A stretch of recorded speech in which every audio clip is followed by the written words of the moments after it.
Hi friends आपण मन को सुनील स्टडी एकेडमी रे पुणी थोड़े स्वागत। आज आम आलोचना करने जाऊे प्लस टू सेकेंड इयर राजनीति विज्ञान ऑल यूनिट सिलेक्शन प्रश्न जोटा कि यूनिट 2, 3, 4, 5 आठ मार्क सिलेक्शन प्रश्न सब गुड़ाक आलोचना करवा। तुम बोर्ड एग्जाम और 2 मास रहा और से 2 मास मध्य आम सब सिलेक्शन प्रश्न आलोचना करदे और प्री बोर्ड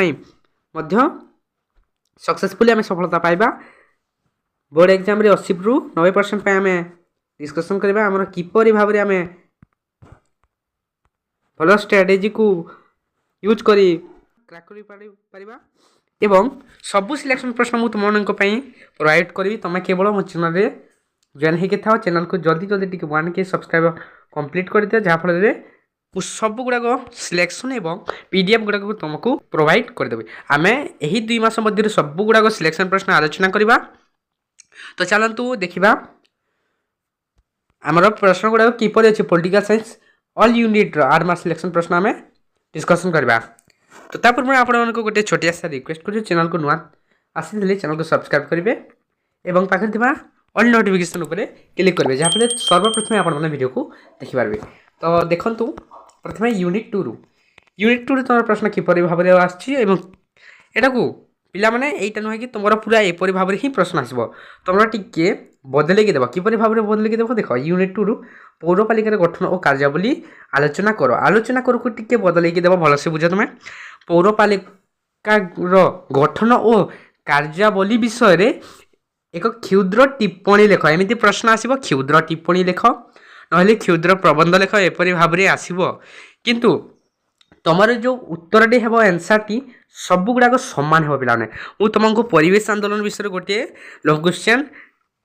बुझे देती कि किपर भाव में तुम लिख एवं से सबकि कहीदे पॉइंट वाइज तुम किपर भाव में तुम पॉइंट देकी लिख। तो यही सब प्रश्न गुड़ा तुम पॉइंट देकी लिख पौरपालिकार गठन और कार्यावली आलोचना करो। हाँ पौरपालिकार गठन और कार्यावली तुम आलोचना करवा 2024 बोर्ड एग्जाम बहुत बहुत इंपोर्टाट गुरुत्वपूर्ण अटे। तुम बिल्कुल भी चिंता करनी सबकि सिलेक्शन प्रश्न मुझे तुमको प्रोवाइड करी। तुम केवल मो चैनल जॉइन होकर रह वीडियो को लाइक करो शेयर करो और सब्सक्राइब करो केवल सपोर्ट करो मत खाली तुम सपोर्ट दरकार। तो दिन प्रश्न रख भारतीय संघीय व्यवस्थार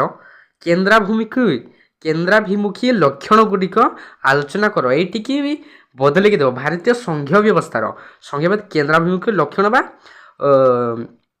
आलोचना कर केवल देव केन्द्राभिमुखी विषय आलोचना कर देव ना क्षुद्र प्रबंध एपरी भाव में ही प्रश्न आसो बुझला। तापर प्रश्न रख 3 नंबर पौर निगम गठन और कार्यावली वर्णना कर आलोचना कर क्षुद्र टिप्पणी लेख प्रबंध लेख एमती देव। पौर गठन प्रथम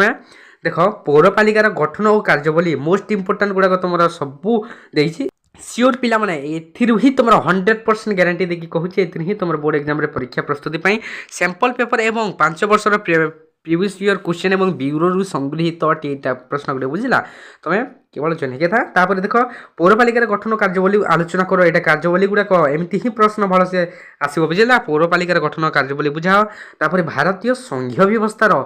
केन्द्राभिमुखी संघीय व्यवस्थार केन्द्राभिमुखी से तुम लिख तार लक्षण उद्देश्य तार मुख्य लक्ष्य कौन से गुड़िक तुम लिख बुझला 380 360 शब्द मध्य। तापर पौर निगम गठन कार्यावली तार पौर निगम केतोटी विचारपति सदस्य राष्ट्र तुम सबकि लिख से पॉइंट देखिए सबकि लिख कार्यावली उद्देश्य लक्ष्य मुख्य लक्ष्य तार मुख्य कार्यालय दफ्तर केउठी अच्छी सब गुड़ाक लिख। तापर जिला परिषद गठन और कार्यविधि तार मध्य सेमती ही सब गुड़िक पॉइंट देव। किंतु जदि तुम टिके प्रश्न बदलिकी दूसरी जिला परिषद गठन और तार मुख्य उद्देश्य तो तुम गठन लिख और तार उद्देश्य ज्ञापन कर बुझला। कार्य गुड़िक और उद्देश्य सब सामान बुझला। तापर यूनिट 2 रू देखिला आम यूनिट 2 जदि यूनिट 1 तुमको इंटरनल परीक्षा दरकार तो इंटरनल परीक्षा आम प्रिपरेशन आरंभ करवा। डिसेम्बर मासरे तुम इंटरनल परीक्षा अच्छी। तापर देखा यूनिट 3।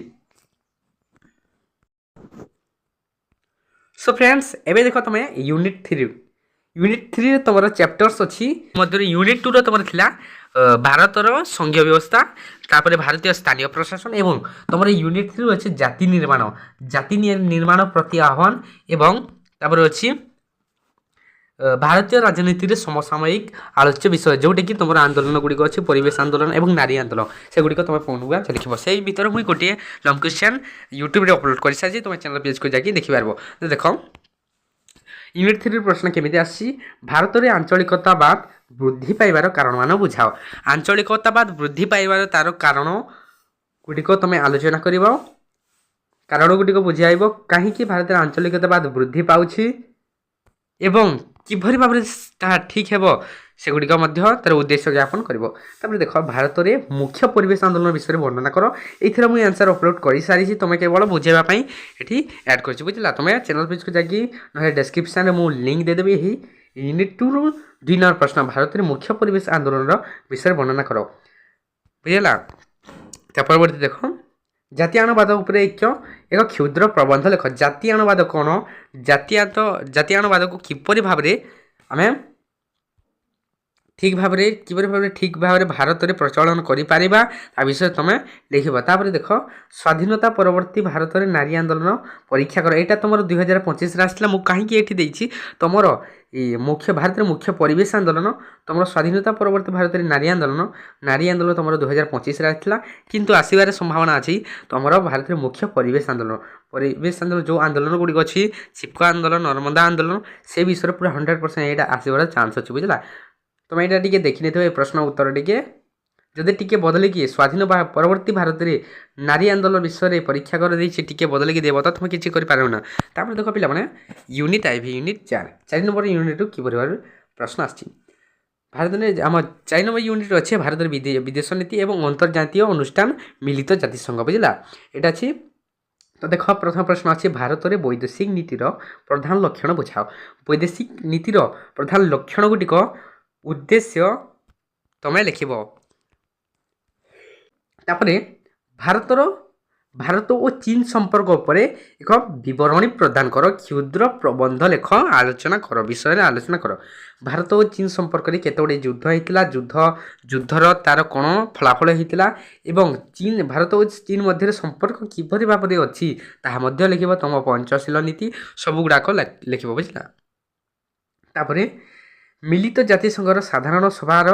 ଗଠନ ଓ କାର୍ଯ୍ୟାବଳୀ ଆଲୋଚନା କର ମିଳିତ ଜାତିସଂଘର ସାଧାରଣ ସଭା ଗଠନ ଓ କାର୍ଯ୍ୟାବଳୀ ଆଲୋଚନା କର ସାଧାରଣ ସଭାରେ କେତୋଟି ବିଚାରପତି ସଦସ୍ୟ ରାଷ୍ଟ୍ର ପ୍ରଥମେ କେତୋଟି ସଦସ୍ୟ ରାଷ୍ଟ୍ର ଥିଲା କେତେ ମସିହାରେ ସ୍ଥାପନ ହେଲା ସେ ସବୁଗୁଡ଼ିକ ତୁମେ ପଏଣ୍ଟ ଲେଖିବ ତାପରେ ଦେଖ 4 ନମ୍ବର ପ୍ରଶ୍ନ ଆନ୍ତର୍ଜାତିକ ମୁଦ୍ରା ପାଣ୍ଠିର ଗଠନ ଓ କାର୍ଯ୍ୟାବଳୀ ଆଲୋଚନା କର ଏହି ପ୍ରଶ୍ନ ତୁମର କେବେ ମଧ୍ୟ ଆସିନାହିଁ କିନ୍ତୁ 2024ର ବୋର୍ଡ଼ ଏକ୍ଜାମ୍ରେ ପୁରା ନିହାତି ଭାବରେ ଆସିବାର ସମ୍ଭାବନା ଅଛି ତୁମେ ଏଇଟା ଟିକେ ଦେଖିନେଇଥିବ ତୁମେ କମେଣ୍ଟରେ କହିବ ମୁଁ ଏହାର ଆନ୍ସର୍ ମଧ୍ୟ ପ୍ରୋଭାଇଡ଼ କରିଦେବି ଜଲ୍ଦି ତୁମେ 1K ସବସ୍କ୍ରାଇବ୍ ଟିକେ କମ୍ପ୍ଲିଟ୍ କରିଦେବ ବୁଝିଲା 1000 ସବସ୍କ୍ରାଇବ୍ କମ୍ପ୍ଲିଟ୍ କରିଦିଅ ଆନ୍ତର୍ଜାତିକ ମୁଦ୍ରା ପାଣ୍ଠି ଯେଉଁ ଅଛି ତାର ଗଠନ ଏବଂ ତାର କାର୍ଯ୍ୟଗୁଡ଼ିକ ଉଦ୍ଦେଶ୍ୟ ଗୁଡ଼ିକ ସବୁକିଛି ଲେଖିବ ତାପରେ ଦେଖିବା ଆମେ 5 number unit show friends 5 number unit ଦେଖ 5 ନମ୍ବର ୟୁନିଟ୍ରୁ ମୁଁ କେବଳ 3ଟି ପ୍ରଶ୍ନ ସଂଗୃହୀତ କରିଛି କାହିଁକି ନା ତୁମର ୟୁନିଟ୍ 2ରୁ 2ଟି ଲଙ୍ଗ୍ କ୍ୱେଶ୍ଚନ୍ ହେବ ତା ମଧ୍ୟରୁ ତୁମକୁ ଗୋଟିଏ କରିବାକୁ ପଡ଼ିବ ଏବଂ ୟୁନିଟ୍ 3ରୁ ମଧ୍ୟ 2ଟି ଲଙ୍ଗ୍ କ୍ୱେଶ୍ଚନ୍ ଆସିବ ୟୁନିଟ୍ 4ରୁ ଗୋଟିଏ ଆସିବ ୟୁନିଟ୍ 5ରୁ ଗୋଟିଏ ଆସିବ ଏମିତି ଭାବରେ ତୁମର ପ୍ରଶ୍ନ ଦେବ ତା ମଧ୍ୟରୁ ତୁମକୁ 3ଟି କରିବାକୁ ପଡ଼ିବ ସେଥିପାଇଁ ମୁଁ ୟୁନିଟ୍ 5ରୁ ୟୁନିଟ୍ ଭିରୁ 3ଟି ଲଙ୍ଗ୍ କ୍ୱେଶ୍ଚନ୍ ସଂଗୃହୀତ କରୁଛି ଯେଉଁଟାକି ମୋଷ୍ଟ ଇମ୍ପୋର୍ଟାଣ୍ଟ ଅଛି ଦେଖ ମାନବ ସୁରକ୍ଷା ସମ୍ପର୍କେ ଏକ କ୍ଷୁଦ୍ର ନିବନ୍ଧ ଲେଖ ଏଇଟା ତୁମର ଲାଷ୍ଟ ଚ୍ୟାପ୍ଟରର ମାନବ ସୁରକ୍ଷା ସମ୍ପର୍କେ ଏକ କ୍ଷୁଦ୍ର ନିବନ୍ଧ ଲେଖ ଅଛି ଏ ମଧ୍ୟରୁ ତୁମେ ମାନବ ସୁରକ୍ଷା ସମ୍ପର୍କରେ ଲେଖିବ ତାପରେ ନିରସ୍ତ୍ରୀକରଣ କ'ଣ ଏହାର କି ଆବଶ୍ୟକତା ରହିଛି ମୋଷ୍ଟ ଇମ୍ପୋର୍ଟାଣ୍ଟ ପ୍ରଶ୍ନ ନିରସ୍ତ୍ରୀକରଣ କ'ଣ ଏହାର କି ଆବଶ୍ୟକ ରହିଛି ଆମ ଭାରତରେ ସେଇଟା ଗୁଡ଼ିକ ଲେଖିବ ତାପରେ ପ୍ରାକୃତିକ ସମ୍ପଦ କ'ଣ ପ୍ରାକୃତିକ ସମ୍ପଦ ଏହାର ପ୍ରକାରଭେଦ ଓ ଗୁରୁତ୍ୱ ବୁଝାଇବ ସୋ ଫ୍ରେଣ୍ଡସ୍ ଏଇଟା ଥିଲା ତୁମର ୟୁନିଟ୍ 2, 3, 4, 5ରୁ ସଂଗୃହୀତ ଆଏଡ୍ ମାର୍କ ଲଙ୍ଗ୍ କ୍ୱେଶ୍ଚନ୍ ଆଶା କରୁଛି ଭିଡ଼ିଓଟି ଭଲ ଲାଗିଥିବ ଭିଡ଼ିଓ ଭଲ ଲାଗିଥିଲେ ଭିଡ଼ିଓକୁ ଲାଇକ୍ କରିକି ଚ୍ୟାନେଲକୁ ସବସ୍କ୍ରାଇବ୍ କରିବେ ଏବଂ ସାଙ୍ଗମାନଙ୍କ ସହିତ ନିହାତି ଭାବରେ ସେୟାର କରିବେ ଏବଂ ଆଉ ଗୋଟେ କଥା କହିବି ମୁଁ ଡେସ୍କ୍ରିପ୍ସନ୍ରେ ଟେଲିଗ୍ରାମର ଲିଙ୍କ୍ ଦେଇଦେବି ଟେଲିଗ୍ରାମରେ ଯାଇକି ତୁମେ ସବୁକିଛି PDF ଡାଉନଲୋଡ଼୍ କରିପାରିବ ବୁଝିହେଲା ତ ଦେଖା କରିବା ଆଉ ଗୋଟେ ନୂଆ ଭିଡ଼ିଓରେ। ଜୟ ଜଗନ୍ନାଥ।